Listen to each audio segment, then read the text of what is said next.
आज दोपहर को एयर इंडिया की फ्लाइट संख्या AI 171 दुर्घटनाग्रस्त हुई और कई पैसेंजर इसके अंदर हताहत होने की संभावनाएं हैं। इस घटना से पूरा देश क्षुब्ध है और पूरा देश एक साथ पूर्ण संवेदनाओं के साथ जो दुर्भाग्यपूर्ण हादसे में पैसेंजर हताहत हुए हैं, इनके परिजनों के साथ खड़ा है। सबसे पहले मैं भारत सरकार, गुजरात सरकार, भारत सरकार के प्रधानमंत्री जी और गुजरात सरकार की ओर से भी जो लोग हताहत हुए हैं, इनके परिजनों के प्रति गहरी संवेदना व्यक्त करता हूं। 10 ही मिनटों में हादसे के भारत सरकार के पास सूचना पहुंची। तुरंत ही मैंने मुख्यमंत्री जी, यहाँ के गृह मंत्री, होम डिपार्टमेंट के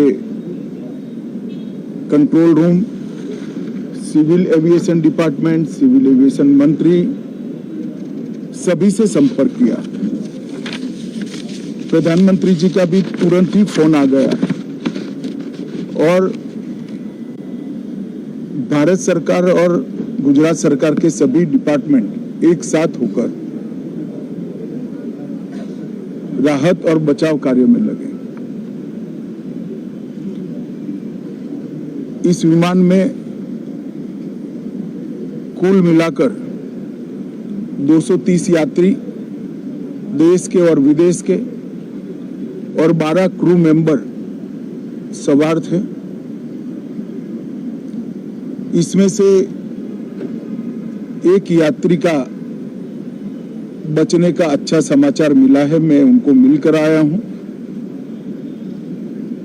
मृत्यु का आंकड़ा तो DNA परीक्षण और यात्रियों की पहचान के बाद ही अथॉरिटी अधिकृत रूप से घोषित करेगी, मगर जो यात्री बचा है उसको मैं मिलकर आया हूं।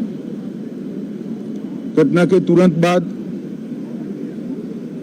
गुजरात सरकार ने बहुत त्वरा से डिजास्टर मैनेजमेंट की सारी इकाइयों को अलर्ट करते हुए, चाहे हेल्थ डिपार्टमेंट हो, चाहे फायर ब्रिगेड हो, चाहे पुलिस विभाग हो, भारत सरकार की भी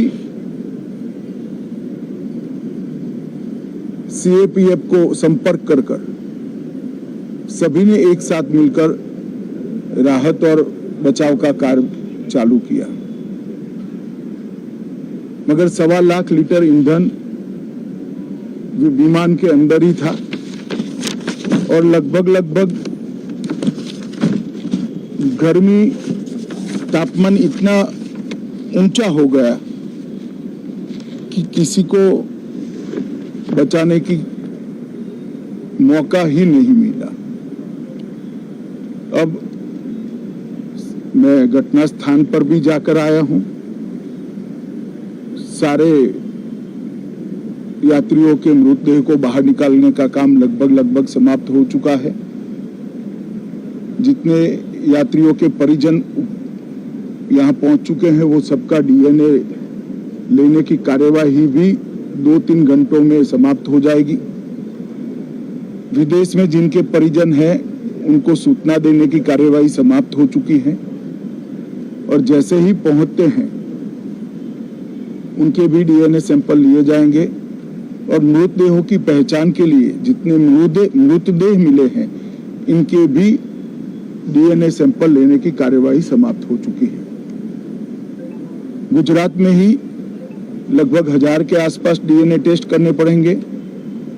ये सभी टेस्ट करने की क्षमता गुजरात में विकसित है तो डीएनए टेस्टिंग के लिए कहीं गुजरात के बाहर जाने की जरूरत नहीं पड़ेगी। गुजरात की एफएसएल और नेशनल फॉरेंसिक साइंस यूनिवर्सिटी दोनों मिलकर कम से कम समय में डीएनए का परीक्षण पूरा करने के बाद परिवारजनों को अपना मृतदेह परिजन का मृतदेह सौंपने का काम करेंगे। उनके रहने की सुविधा, उनकी सांत्वना की सुविधा, जिनको मेडिकल प्रॉब्लम ट्रॉमा के कारण हुए इनकी मेडिकल की सुविधा, ये सारी व्यवस्था बहुत सुचारू रूप से हो चुकी है। अभी रिव्यू मीटिंग में सारी व्यवस्थाओं को हम सब मंत्रियों ने साथ में मिलकर देखा है। एविएशन डिपार्टमेंट ने अपनी जांच शुरू कर दी है और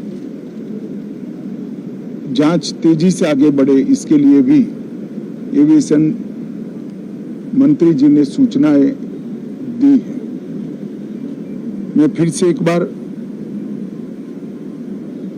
राहत काम में जिन जिन एजेंसियों ने त्वरा के साथ बचाव और राहत का काम किया वो सभी का धन्यवाद करना चाहता हूं और फिर से एक बार जिन्होंने अपने परिजनों को गंवाया है, हताहत हुए हैं, वो सभी को मनपूर्वक संवेदनाएं व्यक्त करता हूं। मैं एक बात जरूर कहना चाहता हूं कि ये एक्सीडेंट है, एक्सीडेंट को कोई रोक नहीं सकता,